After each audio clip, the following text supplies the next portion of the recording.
Okay guys, bad Cummins மறுபடியும் இந்தியாவை தோக்கடிச்சிட்டான். இவன் ஒரு நைட் மேராவே இருக்கான். நமக்கு என்ன நடந்துச்சு அப்படின்னு எல்லாருக்குமே தெரியும். 2017ல விராட் கோலி வந்துட்டு ஒரு வால் மாதிரி அந்த பார்டர் கவாஸ்கர் டிராஃபியை நம்மள்ட்ட வச்சுட்டு போனான்.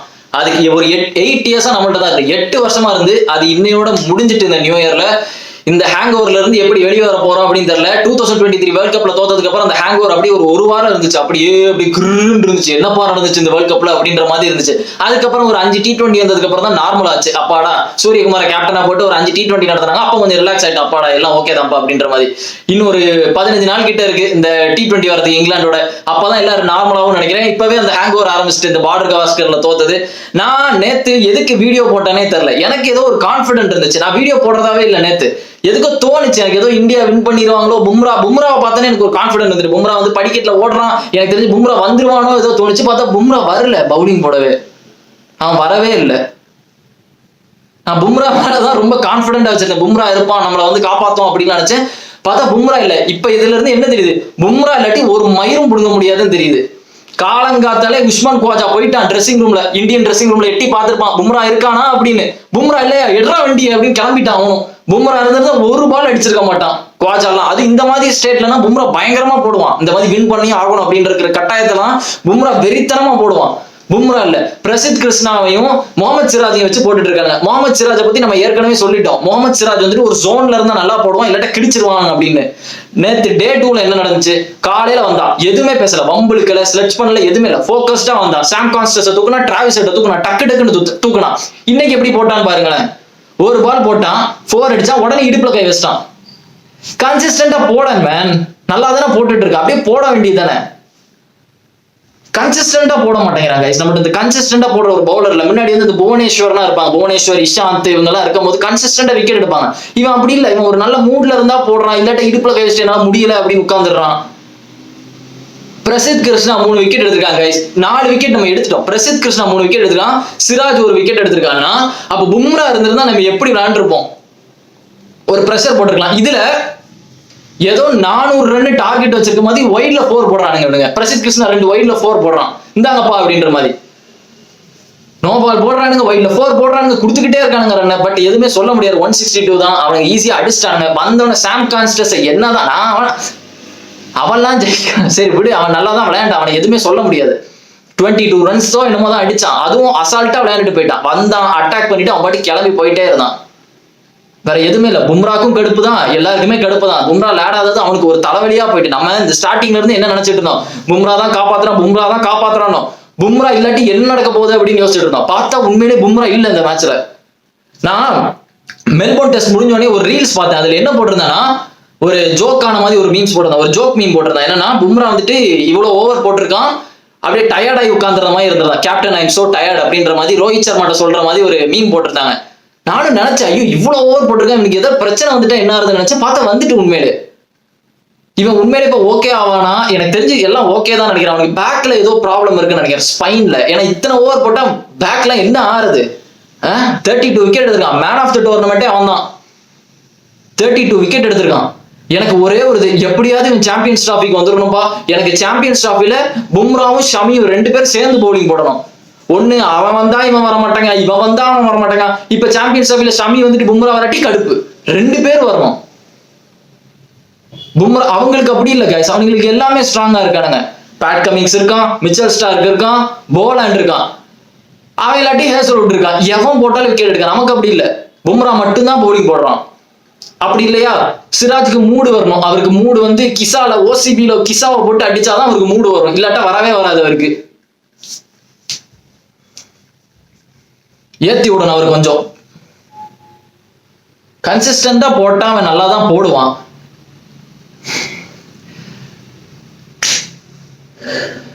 இதுல விராட் கோலி, ரோஹித் சர்மா இப்ப என்ன பண்ண போறாங்க தெரியல. இதுல விராட் கோலி எனக்கு செம்ம கடுப்பாயிட்டு இருந்தான். இந்த சாண்ட் பேப்பர்னா இல்ல அப்படின்ற மாதிரி காமிச்சிட்டு இருந்தா, பேக்கெட் எல்லாம் காமிச்சிட்டு இருந்தா. யாருமே கண்டுக்கல அதெல்லாம் நடக்கும் போது. நான் ஒரு விராட் கோலி ஃபேன், நானே சொல்றேன், அதெல்லாம் நான் கண்டுக்கிடவே இல்லை. பேக்கெட்டை திறந்து இப்படிலாம் காமிக்கிறேன், அதெல்லாம் ஸ்வாகா. எனக்கு புரியுது விராட் கோலிக்கு கொஞ்சம் அட்டென்ஷன் வேணும். என்னதான் வந்து வேர்ல்டு பெஸ்ட் பேட்ஸ்மேனா இருந்தாலும் அவனுக்கும் கொஞ்சம் அட்டென்ஷன்லாம் வேணும். அதுவும் அவனுக்கு பிடிக்கும்.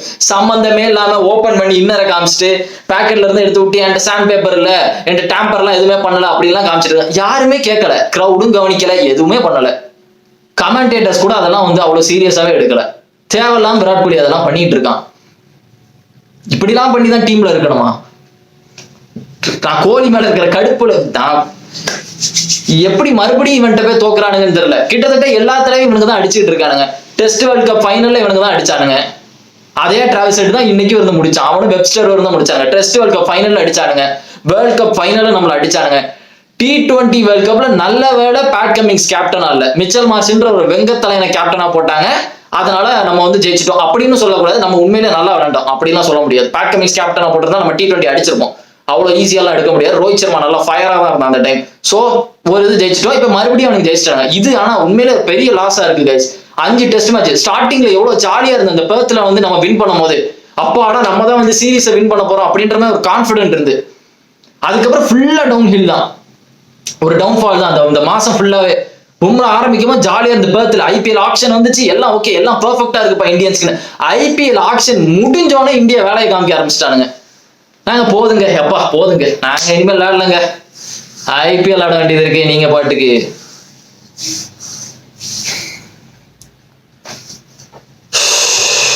யாருமே. இப்ப யாரை வச்சு நீங்க விளையாட போறீங்க? சுமன் கில் வச்சு விளையாட போறீங்களா? அதுக்கப்புறம் ஒரே ஒருத்தர் கண்ணுலே மாட்ட மாட்டேங்கிறார் எனக்கு, கௌதம் கம்பீர்னு ஒருத்தர் எங்க போனாருன்னே தெரியலப்பா. மிஸ்டர் ஜிஜின்னா என்ன, கோவிந்தாவா? கௌதம் கம்பீர் காணும். இதே கொல்கட்டால மேட்ச் நடக்குமா இப்படி வீராப்பா வெளியே உட்காந்துருப்பாரு. இந்த பார்டர் காஸ்கர் ஆளை பார்க்கவே இல்லை. நான் திடீர்னு ஒரு இன்டர்வியூ பாக்குறேன், பிரஸ் கான்ஃபரன்ஸ்ல பார்த்தா கௌதம் கம்பீர் உட்காந்துருக்காரு, ஸ்வாக் காமிச்சிட்டு இருக்காரு. இப்ப கப்பு வாங்கும் போது அந்த man of the match, man of the tournament எல்லாம் கொடுக்கும்போது வெளியே வராரு. இதுக்கு முன்னாடி நான் பார்க்கவே இல்லை. எனக்கு தெரிஞ்ச டீமுக்குள்ள கம்ஃபர்டபுளா இல்லைன்னு நினைக்கிறேன். கம்பீர், ரோஹித் சர்மா, விராட் கோலி எல்லாம். கம்பீர் கோச்சா வரும்போது ஏன் தெரியல, இந்த இந்தியா வந்துட்டு எப்பவுமே இந்த ஸ்டாரையே பிக் பண்றாங்க. ஒரு ஸ்டார், ஒரு எப்பவுமே இந்த பீப்புள்ஸ் வந்துட்டு எப்படி சொல்றது, இத்தனை பேர் பார்க்கணும் அதுக்காண்டி எல்லாம் பிக் பண்றாங்க. கௌதம் கம்பீர் கோச்சா போட்டது எப்படின்னா, விராட் கோலிக்கும் கம்பீருக்கும் முன்னாடி ஒரு சண்டை இருந்துச்சு, இப்ப 2 பேரும் ஒன்னா இருக்காங்க பாருங்க அப்படின்னு வச்சு இன்டர்வியூ எல்லாம் எடுத்தாங்க. யார் அதெல்லாம் கேட்டா? வந்து நீங்க ஜெயிச்சாலே போதும். நான் உண்மையிலே டிராவிட ரொம்ப மிஸ் பண்றேன் கைஸ். ஐ மிஸ் ஃபக்கிங் ராகுல் டிராவிட். நல்லா இந்த சேனல் நீங்க ஃபர்ஸ்ட் இருந்து பாத்துட்டு இருந்தீங்கன்னா தெரியும், ப்ரிடிக்ஷன்லாம் சும்மா டம்மு டிம்முன்னு இருக்கும். கொல்கட்டா தான் ஜெயிக்க போகுதுன்னு முன்னாடியே சொன்னேன். கொல்கட்டா ஜெயிச்சிச்சு. T20 வேர்ல்ட் கப்ல இந்தியா தான் ஜெயிக்க போறாங்க, நம்ம எல்லாமே நம்ம தான் அடிக்க போறோம். ரோஹித் சர்மா இப்படி அடிக்க போறான்னு அடிச்சான், சஞ்சு சாம்சன் இப்படி அடிக்க போறான்னு அடிச்சான். எல்லாமே சொன்னதெல்லாம் நடந்துச்சு.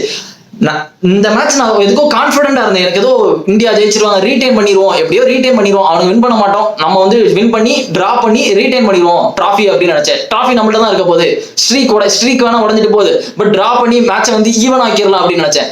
பார்த்தா முடிச்சிட்டானுங்க, 3-1 முடிச்சிட்டானுங்க. நான் மட்டும்தான் எப்படின்னு பார்த்தா நிறைய பேர் ரிவ்யூ கொடுக்குறவங்களும் அப்படிதான் நினைச்சிருக்காங்க, இந்தியா வந்து ஜெயிச்சிரும் அப்படின்னு அவங்க ஏதோ தோணி இருக்காங்க. ஏன்னா பும்ரா இருக்கான் அப்படின்னா, பும்ரா இருக்கிற தைரியத்துல தான்டா இப்படி பண்ணேன். நான் பும்ரா இருக்கிற தைரியத்துல தான் இந்தியா ஜெயிக்கும்னு கான்பிடென்டா இருந்தேன். நான் பேட்டிங் பும்ரா வரும்போது ஓகே, பேட்டிங் பும்ரா வந்துட்டால, அப்ப பவுலிங் போட்டுலாம் நம்ம முடிச்சிடலாம், பிடிச்சிடலாம், 160 தானே, என்ன பண்றாங்கன்னு பார்ப்போம். வந்தோடனே குவாஜாவை தூக்குறான் பும்ரா, சாம் கான்ஸ்டன்ஸ் தூக்குறான், எல்லாம் முடிஞ்சிச்சு. சிராஜ் அவன் நல்லா போட்டானா சிராஜ் ஒரு மூடுக்கு வந்துடும், நல்லா போடுவான்னு நினைச்சேன். பார்த்தா பிரசித் கிருஷ்ணாவையும் சிராஜையும் பத்தி மாறி மாறி போட்டுட்டு இருக்காங்க. விராட் கோலி கேப்டன்சி பண்ணிட்டு இருக்கான். சுமன் கில் தூங்கிட்டான் போய். 2023 சுமன் கில் முடிஞ்சான். அதுக்கப்புறம் சுமன் கில் விளையாடவே இல்லை. ஏதோ இந்த ஜிம்பாப்வேல போய் இந்த சின்ன பசங்களை வச்சு அடிச்சிட்டு இருந்தான். இப்ப திருப்பி அவனை உட்காந்து அவனை ஏன் ஸ்டார் ஆக்க பார்த்துட்டு இருக்கேன்? அவன் மைண்டே இங்க இல்ல. நான் சுமன் கிலுக்கு தான் சப்போர்ட் பண்ணேன், டெஸ்ட்ல நான் சப்போர்ட் பண்ணல. அவன் நல்லா விளையாடுவான்னு ருத்ராஜையும் அவனையும் கம்பேர் பண்ணும்போது நானே சுமன் கிலுக்கு சப்போர்ட் பண்ணேன். எதுக்கு சப்போர்ட் பண்ணேன்னா, ஓடியிலையும் T20லையும் நான் ருத்ராஜ் எடுக்க மாட்டேன். ஏன்னா ருத்ராஜ் வந்து ஸ்லோவா விளையாடுவான், அவனுக்கு சுமன் கில் பெட்டர். ஏன்னா சுமன் கில் வந்து நம்ம பார்த்திருக்கோம் ஓடியில எப்படி விளையாண்டான் வேர்ல்ட் கப் டைம்லனா 2023 ஃபுல்லாவே அவன் ஈவர் தான் அப்படின்ற மாதிரி. டெஸ்ட்னு வரும்போது நான் சுமன் கில் எடுக்க மாட்டேன். டெஸ்ட் இந்தியன் ஏசியன் கண்ட்ரீஸ்ல சூப்பரா விளையாடுவான். அந்த ஸ்ரீலங்கன், அந்த துபாய் அதெல்லாம் நல்லா விளையாடுவான், இந்தியாலாம் நல்லா விளையாடுவான். பட் ஓவர்சீஸ் கண்ட்ரீஸ்னு வரும்போது அவன் சுத்தமா விளையாட மாட்டேங்கிறான். அதுவும் இல்லாம அவன் மைண்டே வந்துட்டு எப்படி இருக்கான்னா, ஏதோ ஒரு லயபிலிட்டி மாதிரி வரான். லத்தாஜிக்கலா வந்துட்டு அவன் பாட்டுக்கு பேட்டிங் பிடிக்கிறான் போறான். அவனை எதுவுமே சொல்ல மாட்டேங்கிறான் சுமன் கில்ல. யாரு தெளிவா விளையாடுறாங்கன்னு சொன்னாதானடா புரியும். துருவ் ஜுரைல ஒருத்தனை கொண்டு வந்தாங்க, ஒரு மேட்ச் இருக்கான காணாம போயிட்டான். சர்ஃப்ராஸ் கான் ஒருத்தனை கொண்டு வந்தாங்க, ஒரு மேட்ச் வந்தா காணாம போயிட்டான். டீமை ஸ்ட்ராங்கா தான் எடுத்துட்டு வாங்க. நீங்க ஒன்னும் உட்காந்துட்டு ஸ்டாரை பில்ட் பண்ண வேண்டாம். உங்களுக்கு மணி வரணும் நல்லா தெரியுது. நீங்க மணி வர்றதுக்காண்டி தான் அந்த எப்பவுமே வந்து மற்ற டீம்ல வந்து டீம் ஜெயிக்கணும்னு நினைப்பாங்க. இந்தியாவில் அப்படி இல்ல, ஸ்டாரை பில்ட் பண்ணுவாங்க. அப்பதான் அந்த ஸ்டாருக்காண்டி பார்க்க வருவாங்க. விராட் கோலி, ரோஹித் சர்மா அப்படி ஒரு ஸ்டார். இப்ப ஒரு ஹர்திக் பாண்டியா ஒரு ஸ்டார் ஆயிட்டான், பும்ரா ஒரு ஸ்டார். அந்த மாதிரி ஒரு ஸ்டாரை கிரியேட் பண்ண பாக்குறாங்க. இப்ப சுமன் கில் வந்து அதை தான் ட்ரை பண்ணிட்டு இருக்காங்க. இதுல அவன வர குஜராத்ல ஒரு பயங்கரமான கேப்டனா இருப்பான்னு நம்புறீங்க? ஹர்திக் பாண்டியாவோட அவன் நல்ல கேப்டனா இருப்பானா? இல்ல, அவன் ஒரு கேப்டன் மெட்டீரியல்லாம் கிடையாது. வேணா 1-2 மேட்ச் ஜெயிப்பான் சுமன் கில், அவனும் கேப்டன் மெட்டீரியல்லாம் கிடையாது. அவன் ஷிக்கர் தவன் மாதிரி தான், விட்டனா விளையாடுவான் அவ்வளவுதான். அதுக்காண்டி அவன் கேப்டன்லாம் கிடையாது, நல்ல கேப்டன்லாம் கிடையாது. அவன்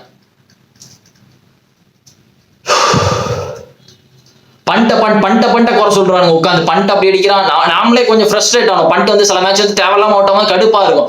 பண்ட் தான் இந்த விக்கெட்ல உரிச்சு எடுக்கிறான். T20 மேட்ச் ஆடிட்டு இருந்தான் பண்ட், 60 ரன் 40 ரன் அடிச்சுட்டு போறான் உட்காந்து. 2 மெத்தட்ல ஆடிட்டான். டிஃபென்ஸ் ஆடி ஒரு 40 ரன்ஸ் அடிச்சான், அஃபென்ஸ் அட்டாக் ஆடி ஒரு T20 மேட்ச் ஆடி ஒரு 60 ரன்ஸ் அடிச்சுட்டு போயிட்டான். மத்த எவனுமே விளையாடல, நம்ம சீனியர் பிளேயர் எவனுமே விளையாடல. ரோஹித் சர்மா காஜ் வாங்கி பின்னாடி போயிட்டான், நான் கேப்டன்சில இருந்து வரலன்னு போயிட்டான். இப்ப ரிட்டையர் ஆவான்னு பார்த்தா அதுவும் ஆகல, நான் திருப்பி வருவேன் அப்படின்றான். இதுக்கப்புறம் இங்கிலாண்டோட தான் டெஸ்ட் மேட்ச் இருக்கு. எப்படி இவன் அங்க போய் விளையாடுவான் இங்கிலாண்டோட? சரி, ரோஹித் சர்மா எதுவும் சொல்ல முடியாது. இப்ப ஒரு பெரிய தலைவலி என்னன்னா விராட் கோலி தான். ரோஹித் சர்மாவது ரெட் பால் கிரிக்கெட்ல தான் பேட், டெஸ்ட்ல ஒஸ்ட். பட் ஒயிட் பால்னு வரும்போது ரோஹித்லாம் வெயிட் அடிதான், மரியாதையே இல்லாம அடிப்பான். பவர் பிளே வந்தா தலைமை அடிப்பான். தலைமை வந்து தொப்பையை வச்சுட்டு அவன் பவர் புல் ஷாட் அடிப்பான், ஹுக் ஷாட் அடிப்பான், எல்லாமே அடிப்பான். அதனால அந்த கான்பிடன்ட் இருக்கு ரோஹித் சர்மா மேல. சோ ரெட் பால்ல பிரச்சனை, ஒயிட் பால்ல தலைவனுக்கு பிரச்சனை இல்லை. ஆனா விராட் கோலிக்கு அவுட் சைட் தி ஆஃப் தான் பிரச்சனை. அது ரெட் பாலும் சரி ஒயிட் பாலும் சரி, எந்த பாலா இருந்தாலும் சரி, அவனுக்கு அந்த out side the of stump பிரச்சனை இருக்கிற வரை முடியவே முடியாது விராட் கோலியோட. விராட் கோலி மைண்ட் செட் தான் காரணம், வேற எதுவுமே இல்லை. அந்த மைண்ட் செட் வச்சுட்டு விராட் கோலி விளையாட முடியாது. அவுட் சைட் ஆஃப் ஸ்டம்ப்ல வந்தாலே நான் அவுட் ஆயிருவேன்னு பாலை விட்டுட்டாலே அது ஒரு நல்ல பேட்ஸ்மேனுக்கு அழகு இல்லை. ஒரு டைம்ல சச்சின் விளையாண்டாரு, சரியா? சச்சின் வந்துட்டு 241 சம்திங் அடிப்பாரு நினைக்கிறேன் ஆஸ்திரேலியாவோட, கவர் டிரைவே இல்லாம 242. இப்ப கூட அந்த ஹைலைட்ஸ் பாத்தீங்கன்னா இருக்கும் 241 ரன்ஸ் வித்வுட் கவர் டிரைவ் அப்படின்னு. அது எப்படின்னா அது ஒரு ப்ரூவ் பண்றதுக்கு காமிச்ச மாதிரி, எனக்கு கவர் டிரைவ் மட்டும் தெரியாது, நான் எல்லாமே ஆடுவேன் அப்படின்னு சொல்லிட்டு கிட்டத்தட்ட லெக் சைட்ல ஆடிட்டு இருந்தாரு உட்காந்து அந்த மேட்ச் ஃபுல்லா ப்ரூவ் பண்ற காமிச்சாரு. ஆனா விராட் கோலி எப்படி விளையாடுறான்னா ஆஃப் சைட்ல போட்டாலே நான் அவுட் ஆயிருவேன் அப்படின்னு சொல்லிட்டு ஆஃப் சைட்ல வர எல்லா பாலையும் விட்டுட்டு இருக்கான்ப்பா. கவர் டிரைவே ஆட மாட்டேங்கிறான், பயந்து கவர் டிரைவ் ஆட மாட்டேங்கிறான். அப்படிலாம் விளையாட முடியாது கைஸ். அவனோட ஃபேவரட் ஷாட்டே, அவனோட சிக்னேச்சர் ஷாட்டே கவர் டிரைவ் தான். கவர் டிரைவ் அவாய்ட் பண்ணிட்டுனா அவனால விளையாட முடியாது. ஒண்ணு அதுக்காக என்ன பண்ணலாம் அப்படின்றத வேணா பார்க்கணும். he has to do something about it. அதை எப்படி ஃபேஸ் பண்ணி கொண்டு வரதுன்னு வேணா பார்க்கலாம். அது கவர் டிரைவ்ல நான் வந்து ஆஃப் சைடு போட்டாலே வந்துட்டு நான் அவுட் ஆயிடுவேன்னா அப்போ என்னது? அப்ப கடைசி வரும் ஆஃப் சைடு வரதெல்லாம் விட்டுக்கிட்டே இருக்க போறான். ஏன் விராட் கோலி வந்து ரிட்டையர் ஆக மாட்டாங்கன்னு எனக்கு தெரியுது. Because is a legend. சும்மா சொல்லக்கூடாது, விராட் கோலி ஒரு லெஜெண்ட் தான். அவனால வந்துட்டு இப்ப ரிட்டையர்லாம் ஆக முடியாது. அவன் 10,000 ரன் தாண்டல. ஸ்மித்லாம் இன்னும் கொஞ்ச நேரத்தை தாண்டி, ஸ்மித் 9 இருந்தான், தாண்டிடுவான்னு நினைச்சேன். ஒரு ரன்ல மிஸ் ஆயிட்டான் சிட்னில. பட் ஸ்மித்லாம் தாண்டிட்டான்னு வச்சுக்கோங்க, ஒரு லெஜெண்டரி பிளேயர் இருந்தானா ஒரு 10,000 ரன் தாண்டி இருக்கணும். அப்பதான் ஒரு ஐகானிக் பிளேயர் அவன். அவனால அது வந்து ஏத்துக்க முடியல விராட் கோலியால. பிகாஸ் விராட் கோலி ஒரு லெஜெண்டா இருக்கான். அவன் டெஸ்ட்ல இருந்து ரிட்டையர் ஆனா ஒரு ஃபேர்வெல் இருக்கணும், எல்லாமே இருக்கணும்னு எதிர்பார்க்கறான். இப்ப வந்துட்டு சடனா இப்ப ஒரு ஐகானிக் பிளேயர் வந்து டக்குன்னு நான் வரலப்பா அப்படின்ற மாதிரி இருந்தா அவன் கரியர் எப்படி இருக்கும்னு பாருங்க. அதனால விராட் கோலி வர மாட்டேங்க. எனக்கு தெரிஞ்சு இது விராட் கோலி மைண்ட் செட் தான் காரணம். நம்ம ஏற்கனவே சொன்ன மாதிரி தான், விராட் கோலி எப்பெல்லாம் டிப்ரெஸ்டா இருக்கானோ அப்பெல்லாம் விராட் கோலி வந்துட்டு ஒழுங்கா விளையாட மாட்டான். இது நல்லாவே தெரியும். இப்போ ஃபேமிலி மேல ரொம்ப கேர் எடுத்துக்கிற மாதிரி எனக்கு தெரியுது. எப்ப விராட் கோலி வந்து இந்த நான் ஏற்கனவே ஒரு வீடியோ காமிச்சிருக்கேன், நான் ஏற்கனவே இந்த பிக்சர் காமிச்சிருக்கேன். 2018 பார்டர் கவாஸ்கர் போஸ்டரையும் இந்த 2024 பார்டர் கவாஸ்கர் போஸ்டர்ல உள்ள விராட் கோலியோட கண்ணை பார்த்தாலே தெரியும். விராட் கோலி நான் ஸ்கிரீன்ல கொண்டு வரேன். இந்த 2 விராட் கோலியோட ஃபேஸை மட்டும் பாருங்க எப்படி இருக்குன்னு, டிஃபரன்ஸ் உங்களுக்கு தெரியும். ஃபர்ஸ்ட் உள்ளவன் 18 உள்ளவன் ஹங்கரா இருக்கான், பார்த்தா வின் எனக்கு தான் எடுத்து வை அப்படின்றான். கீழே உள்ளவன் இப்படி இருக்கான். ஏன் நான் வந்து விராட் கோலி ரோஹித் சர்மா மேலாம் டென்ஷன் ஆகல. எனக்கு விராட் கோலி ரோஹித் சர்மா தான் பிடிக்கும். நான் இந்த இயர் ஸ்டார்டிங்ல அந்த சேனல் ஆரம்பிக்கவனா ஃபுல்லா விராட் கோலி ரோஹித் சர்மா தான் சப்போர்ட் பண்ணிட்டு இருந்தேன். எனக்கு இப்படி அடிப்பானு ரோஹித் சர்மா பவர் பிளேல போட்டு அடிப்பான், பிரண்டன் மக்களமா அடிப்பான், எவனுமே நிற்க முடியாத கிங்கு தலைமை ஹிட்மேன் அப்படின்னு சொல்லிட்டு இருந்தேன். பட் நல்லா விளையாடாத போது நல்லா விளையாடலாம் தான் சொல்ல முடியும், சரியா? நல்லா விளையாண்டான்னு சொல்லலாம், நல்லா விளையாட்டி நல்லா விளையாடாம தான் சொல்ல முடியும். இப்ப சாம்பியன்ஸ் ட்ராஃபில விராட் கோலி ரோஹித் சர்மா நல்லா பர்ஃபார்ம் பண்ணா திருப்பி என் தலைவன் வந்துட்டா நல்லா ஆட ஆரம்பிச்சிட்டா அப்படின்னு சொல்லலாம். சஞ்சு சாம்சன் நல்லா விளையாடாத போது நான் என்ன சொன்னேன் உங்கள்ட்ட, சஞ்சு சாம்சன் அவ்வளவு சரக்கு இருக்கு, அவன் கொஞ்சம் டிசிப்ளினா இருந்தா நல்லா விளையாடுவான், பட் இப்ப கேவலமா விளையாடுறான் அப்படின்னு சொல்லி அவனுக்கு ஒரு வீடியோ எல்லாம் போட்டேன். இப்ப நல்லா விளையாடும் போது அவனை பாராட்டதான் செய்யறான் எல்லாரும். ஏன்னா திருப்பி பேட் கமிங்ஸ் வின் பண்றதை பார்க்க முடியல. Yes, I like Pat Cummins. எனக்கு பேட் கமிங்ஸ் ரொம்ப பிடிக்கும். இப்ப இருக்கிற ஜெனரேஷன்ல பேட் கமிங்ஸ் தான் பீக் கேப்டன். இந்த ஜெனரேஷனுக்கு மாடர்ன் டே எரால பேட் கமிங்ஸ் தான் பீக் கேப்டன். எல்லாத்தையுமே அவன் அச்சீவ் பண்ணிட்டான். அவன் 2 வருஷத்துல பார்டர் கவாஸ்கர் வாங்கிட்டான், ஆஷஸ் ரீடைன் பண்ணிட்டான். வேர்ல்ட் கப் அடிச்சிட்டான், டெஸ்ட் வேர்ல்ட் கப் அடிச்சிட்டான், இப்ப சாம்பியன்ஸ் டிராஃபி போறானுங்க. அதுல என்ன பண்ண போறானுங்க தெரியல. இப்ப இந்த பிளேயர்ஸ் வந்து இப்ப இந்த கௌதம் கம்பீருக்கு நான் வரேன். இப்ப என்ன பண்ண போறாரு கௌதம் கம்பீர்? இப்ப தயவு செய்து கோச்சை மாத்துங்க, தயவு செய்து அந்த கோச்சா போடாதீங்கப்பா. எனக்கு அவர் ஐபிஎல்லே இருந்துக்கிட்டு கௌதம் கம்பீர் என்ன நினைச்சிருப்பாரு, அப்பாடா ஜாலியா ஏசி ரூம்ல இருந்தவா, கொல்கட்டால உட்கார்ந்து இருந்தோமா, டோனியை குறை சொன்னோமா, விராட் கோலிட்ட சண்டை போட்டோமா, இன்டர்வியூல மாசா பதில சொன்னோமான்னு இருந்திருக்கணும். தேவையில்லாம நேஷனல் டியூட்டிக்கு வரேன், இந்தியாவுக்கு வந்து நான் எல்லாத்தையும் மாத்துறேன்னு எல்லாத்தையும் தலையில கவுத்துட்டு போயிட்டாரு. இதுல அந்த ஸ்ரீலங்காவோட 3 மேட்ச் வந்துச்சு, அது வாஷ் அவுட் பண்ணானுங்க அவனுங்க. அங்க வச்சு அவங்களுக்கு ஞாபகம் இருக்கும்னு நினைக்கிறேன். ஒரு டிராவ் ஆகும், 2 வின் பண்ணி ஸ்ரீலங்கா வின் பண்ணுவானுங்க. அந்த மேட்ச்லயாவது விராட் கோலி ஸ்ரேயஸ் ஐயர் கொஞ்சம் இது பண்ணுவானுங்க பார்த்தா, அந்த இதுல வந்துட்டு நான் ஆர்டரை மாத்தி அனுப்புறேன், அக்ஷர் பட்டேல மேல அனுப்புறேன், சிவம் டுபே மேல அனுப்புறேன், எல்லாத்தையும் குழப்பி விட்டாரு இவரு. ஸ்ரேயஸ் ஐயர் இப்ப போயிட்டான். நான் சொல்றேன், ஸ்ரேயஸ் ஐயரை தயவு செய்து சாம்பியன்ஸ் டிராஃபிக்கு கொண்டு வாங்கடா. எல்லா பிளேயரும் இப்படி விட்டுக்கிட்டே இருக்காதீங்கடா சைட்ல. அவனா நல்ல பிளேயர், அவன் என்னைக்கு உங்களுக்கு விளையாடல ஸ்ரேயஸ் ஐயர். இப்ப செஞ்சுரி போட்டான். இப்ப எனக்கு தெரிஞ்சு ஏதோ இப்ப ஒரு 2 நாள் முன்னாடி எனக்கு தெரிஞ்சு செஞ்சுரி போட்டான்னு ஸ்ரேயஸ் ஐயர். அது மட்டும் இல்ல, அவன் டிராஃபி அடிச்சிட்டு இருக்கான். வேற லீக் கிரிக்கெட், டொமஸ்டிக் கிரிக்கெட்லாம் டிராஃபி அடிச்சிட்டு இருக்கான் கேப்டனா இருந்து.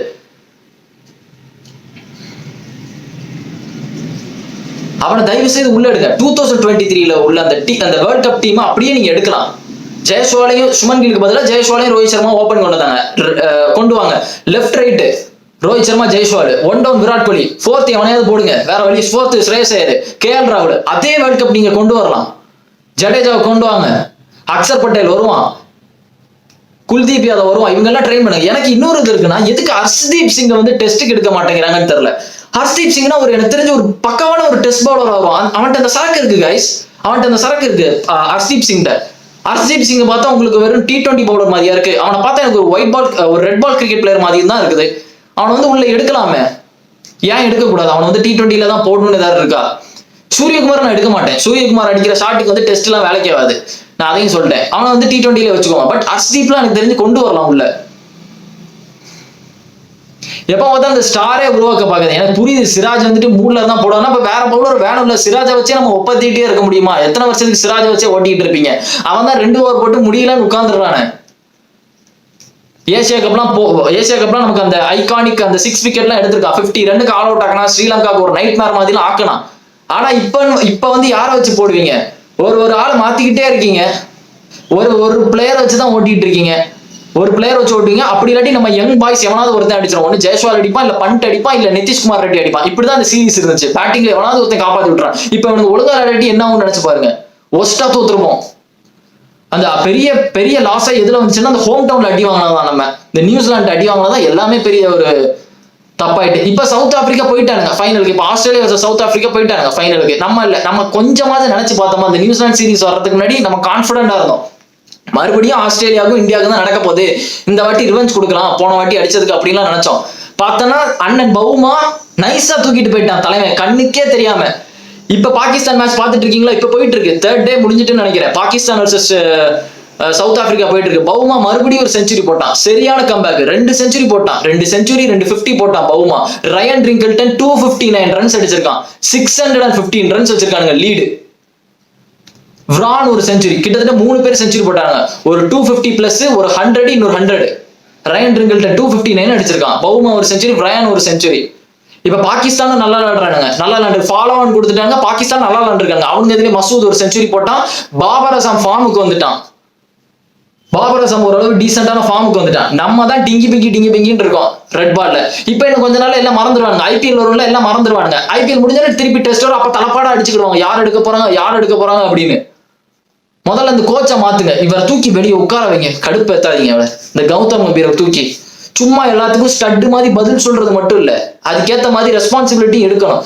இதே மாதிரிதான் ரவி சாஸ்திரி இருந்தார், ஞாபகம் இருக்கா? அவரும் இதே மாதிரிதான் பேசுவாரு, தைரியமா பேசுவாரு. ஆனா கான்பிடன்ட் இருந்துச்சு, அந்த சரக்கு இருக்கு, ஆள் இருக்கு, நம்ம விளையாடுறதுக்கு நிறைய பேர் இருந்தோம், அந்த வின் பண்ற மென்டாலிட்டி இருந்து. எதுவுமே இல்லாம சும்மா அவரை பத்தி அவரோட ப்ரைடை டெஸ்ட் பண்ற மாதிரி, ஐ மீன் அவருடைய கௌரவத்தை டெஸ்ட் பண்ற மாதிரி ஒரு கொஸ்டின் கேட்டாலும் கௌதம் கம்பீர் டென்ஷன் ஆயிடுறாரு. நீங்க இத்தனை மேட்ச் சோத்துறீங்களா, என்ன பண்ண போறீங்கன்னா உடனே ஸ்டட் மாதிரி மூஞ்சி வச்சுறாரு. எப்படி அந்த கொஸ்டினை கேட்கலாம் நீங்க அப்படின்ற மாதிரி. எனக்கு வந்து விவிஎஸ் லட்சுமணை கோச்சா போடலான்னு தோணுது ஒரு சைடு. அவரே நல்லா தான் பண்ணிட்டு இருக்காரு, காமா இருக்காரு. ஒரு டிராவிட் மாதிரி ஒரு ஆள் தான் எனக்கு தெரிஞ்சு. ஒன்னே ஒண்ணு கேட்கிறேன், டீமுக்கு ஏத்த மாதிரி பிளெக்சிபிளா இருக்கணும் ஒரு கோச். ஜஸ்டின் லேங்கர்னு ஒரு கோச் இருந்தார் ஆஸ்திரேலியால, எல்லாருக்குமே தெரியும்.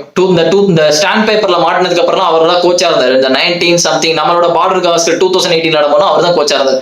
அவருக்கும் கௌதம் கம்பீருக்கும் கிட்டத்தட்ட அவருக்கும் ஒரே ப்ராப்ளம் தான். அவரை எழுதி கொடுத்து பேட் கமிங்ஸ் வந்து கேப்டன் கோச்சா இருக்க கூடாதுன்னு போட்டானுங்க. கோச்சா இருந்து தூக்கிட்டாங்க அவரை. ஏன்னா அவர் வந்து எல்லாமே அவர் வழியில பண்ணணும்னு நினைப்பாரு. சும்மா எதுக்கு இடத்துல அக்ரெசிவா காமிச்சிட்டு இருப்பாரு. இப்படி பண்ணணும், அப்படி பண்ணணும், இப்படிதான் பண்ணணும், இப்படி அப்படிலாம் பண்ணக்கூடாது. டீமுக்கு ஏற்ற மாதிரி இவங்க பிளெக்சிபிளா இருக்கணும். சின்ன டீமை தான் போட்டு புஷ் பண்ணுவாங்க. இப்ப ஆப்கானிஸ்தான் மாதிரி ஒரு டீம் வந்து கீழே இருக்குன்னா ஜானத்தன் ட்ராட் மாதிரி ஒரு கோச் வந்து புஷ் பண்ணலாம். டே நீங்க நினைச்சா நல்லா விளையாடலாம் மிரட்டலாம். அந்த மாதிரி இந்த டீம் இல்ல இந்தியா. இந்தியா ஒரு சாம்பியன் சைடு. அதுக்கு இப்படிலாம் பண்ணணும்னு தேவையில்லை. ஆர்டரை மாத்தி எதுக்கு ஆர்டரை மாத்தி விடணும்? அந்த ஸ்ரீலங்கா அந்த சீரீஸ் நான் பார்த்தோம். கரெக்டா ஆர்டர் எதுக்கு மாத்தி விடணும்? இப்ப நான் ஆர்டர் மாத்தி என்ன இப்ப எல்லாரும் வந்துட்டு கௌதம் கம்பீரோட மைண்ட் செட் எப்படி பாருங்க அப்படின்னு சொல்ல போறாங்களா? உங்களை நினைக்காதீங்க. யாரும் வந்துட்டு கௌதம் கம்பீர் இப்படிலாம் பண்ணிருக்காங்க அப்படிலாம் சொல்ல போறது இல்லை. டீம் ஜெயிச்சா போதும், எல்லாரும் உங்களை பாராட்ட போறாங்க. நீங்க வியாடா பண்ணிட்டு இந்த கொல்கட்டால வந்துட்டு இந்த ஆர்டர் மாத்தி விடுவாரு இவரு. ஸ்ரேயஸரை கீழே இறக்கி விட்டு வெங்கடேஷரை மேல ஏற்றி விட்டு அந்த மாதிரி வித்தியாசமெல்லாம் பண்ணிட்டு இருப்பாரு. அது T20க்கு ஓகே, அது IPLக்கு ஓகே. இப்போ T20 20 ஓவர் ஒருத்த மேல இறக்கி விட்டுட்டு ஒருவேளை அவன் டக்குன்னு அவுட் ஆயிட்டானா இன்னொருத்தன் வந்து பாத்துக்கிடுவான். ODI டெஸ்ட்லாம் அப்படி பண்ண முடியாது. ஒரு விக்கெட் போயிட்டா 50 ஓவர் நிக்கணும் திருப்பி இன்னொருத்தன் வந்துட்டு.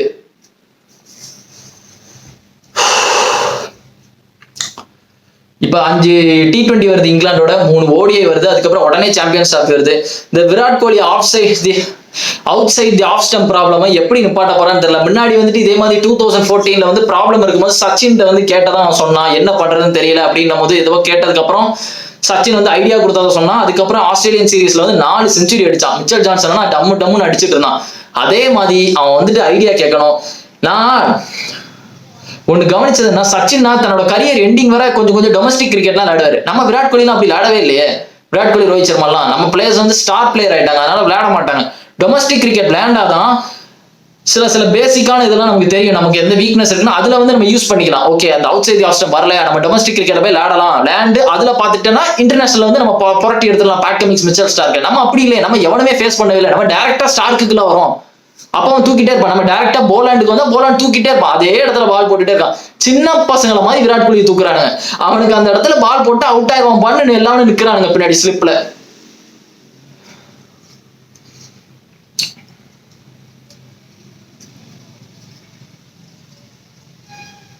ஒரு வேர்ல்ட் பெஸ்ட் பேட்ஸ்மேனுக்கு இப்படி ஒரு வீக்னஸ் இருக்கக்கூடாது.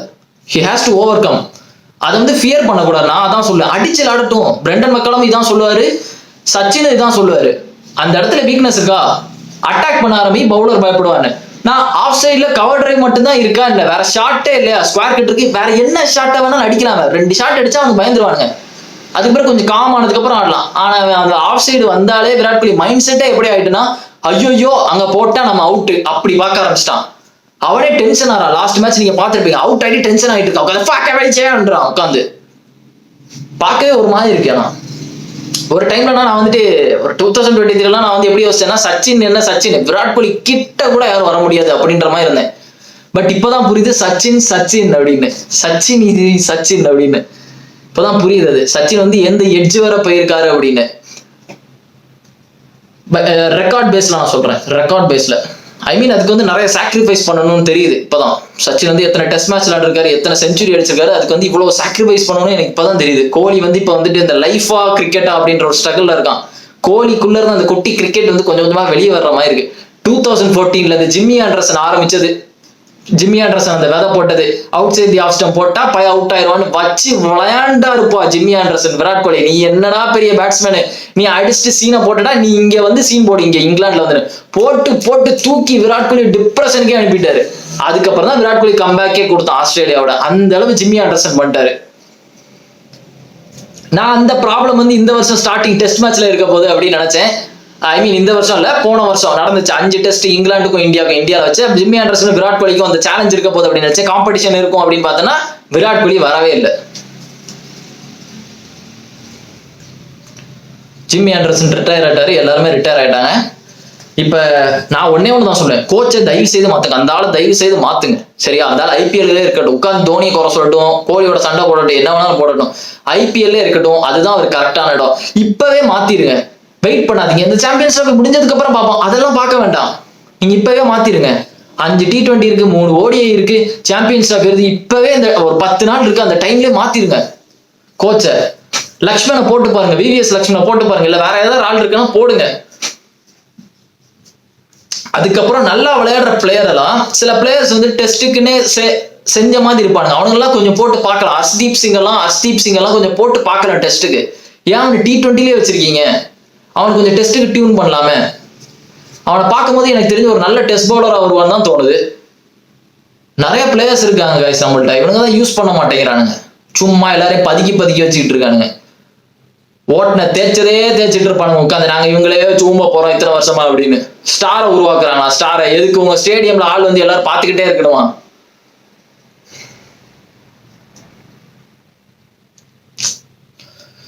மறுபடியும் டிராவிஸ் ஹெட் தான் ஃபைனலா இருந்து முடிக்கிறான். அது எப்படிடா அவன் எங்க போனாலும் ஒரு இது மாதிரி வந்துடுறான் நமக்கு. இந்த வருஷம் ஸ்டார்டிங் எப்படி ஆரம்பிக்குது பாருங்க. ரோஹித் சர்மாக்கு அதே தான், எனக்கும் அதே தான். போன வருஷம் எப்படி இருந்துச்சு? அப்படியே கலகலன்னு இருந்துச்சுப்பா, நம்ம சொல்றதெல்லாம் நடக்கும், அப்படியே நமக்கு ஏத்த மாதிரி எல்லாம் இருந்துச்சு. ஆனா இப்ப அப்படி இல்லை, பிரச்சனை நமக்கு தான். ஏன்னா எதுவுமே செட் ஆகல, எல்லாமே ஒரு மாதிரியா தான் போயிட்டு இருக்கு. ஸோ இந்தியா வந்து எப்படி வரப்போறாங்கன்னு தெரியல. இந்த என்ன நடக்க போகுது? இவனுக்கு ரிட்டையர் ஆக போறானா ரோஹித் சர்மா? அவன் ரிட்டையர் ஆக மாட்டேன்ட்டான். இன்னும் ஒரு 6 மாசம் கழிச்சு டெஸ்ட் வருது. இங்கிலாண்டோட 5 டெஸ்ட் வருது, எல்லா இடத்துலயும் நடக்கும். Leeds, Edgbaston, Lord's, Oval, Manchester, எல்லா இடத்தையும் நடக்கும். எப்படி இவங்க திருப்பி கோலி ஃபார்முக்கு வந்து, கோலிக்கு வந்து பிரேக் இருந்தாதான் அவன் எப்பவுமே கொஞ்சம் டியூன் ஆகி வரும். அவனுக்கு பிரேக்கே இல்லை. இதுக்கப்புறம் ஓடிய வருது, ஐபிஎல் வரும், அப்படியே போக வேண்டியதான். இப்ப ஐபிஎல் வந்து எல்லாரும் மறந்துடுவானுங்க. இப்ப டெஸ்ட் வருதுன்னு வச்சுக்கோங்களேன், ஐபிஎல் எவன் நல்லா விளாண்டானோ அவனை தூக்கி திருப்பி உள்ள போட்டுறாங்க. இப்ப சுமன் கில் நல்லா விளாண்டுட்டான்னு வச்சுக்கோங்களேன், பரவாயில்ல சுமன் கில் நல்லா விளாண்டானா உள்ள எடுத்து போட்டுருங்க டெஸ்ட்ல அப்படிமாங்க. லூசு பையல. ஐபிஎல் வேற, T20 வேற, 50 ஓவர் வேற, டெஸ்ட் வேறடா மாங்கா. ஐபிஎல் ஒருத்தன் நல்லா விளையாடுறத வச்சுட்டு உடனே அவனை தூக்கி டெஸ்ட்ல போடாதீங்க. இந்தியன் பிச்சில் ஒருத்தன் நல்லா விளையாடுறப்ப அவனை தூக்கி அங்க இங்கிலாந்து பிச்சு, ஆஸ்திரேலியன் பிச்சு, சவுத் ஆப்பிரிக்கன் பிச்சுன்னு போட்டுட்டு இருப்பானுங்க. அதான் வரமாட்டேங்கன்றான்ல அவனுக்கு. அப்புறம் என்ன? நான் என்ன நினைச்சேன், நான் மட்டும் தான் அப்படி நினைச்சிருக்கேன்னு பார்த்தேன்னா, நான் எப்படி இந்த ரிவ்யூ கொடுக்குறவங்க நிறைய பேர் இப்படிதான் நினைச்சிருக்காங்க போல. இந்தியா ஏதோ ஜெயிச்சிருவான். எனக்கும் அப்படிதான் இருந்துச்சு, இந்தியா ஜெயிச்சிருவானுங்க அப்படின்ற ஒரு ஏதோ ஒரு நட்பாசை, ஒரு கான்பிடென்ட் இருந்து, ஓகே நம்ம பசங்க பிடிச்சிருவாங்கப்பா, அது எப்படி பேட் கமிங்ஸ் மறுபடியும் ஜெயிப்பான் அப்படின்ற மாதிரி இருந்து. திருப்பி அவன் ஜெயிக்கிறது இதோட 3வது வாட்டி அவன் வின் பண்றதை நான் பார்க்க. இவன் எப்பெல்லாம் ஜெயிக்கிறானோ அப்பெல்லாம் எனக்கு ஒரு ஹேங் ஓவராகவே இருக்கு. அந்த வீக்கெல்லாம் ஒரு மாதிரி டொயிங்கன்னு இருக்கும். அந்த ஒரு பெரிய டோர்னமெண்ட்டோ ஒரு பெரிய ஈவெண்ட்டோ நடந்ததுக்கு அப்புறம் ஒரு இந்த மாதிரி ஒரு எம்டியா இருக்கும். நீங்க ஒரு சீரீஸ் பாத்தீங்கன்னா அதே மாதிரி தான் இருக்கும். கண்டினியூஸா நீங்க மூவி பார்த்துக்கிட்டே இருக்கீங்க, இல்ல ஒரு சீரீஸ் பாக்குறீங்க, Breaking Bad, Narcos, Mindhunter, Mister Robot, ஏதோ ஒரு சீரீஸ், சொப்ரானோஸ், இந்த மாதிரி சீரீஸ், யுஃபோரியா, இந்த மாதிரி சீரீஸ் ஏதாவது பார்த்துட்டு இருந்தீங்கன்னு வச்சுக்கோங்களேன், அந்த சீரீஸ் முடிஞ்சோடனே பிளாங்கா இருக்கும்.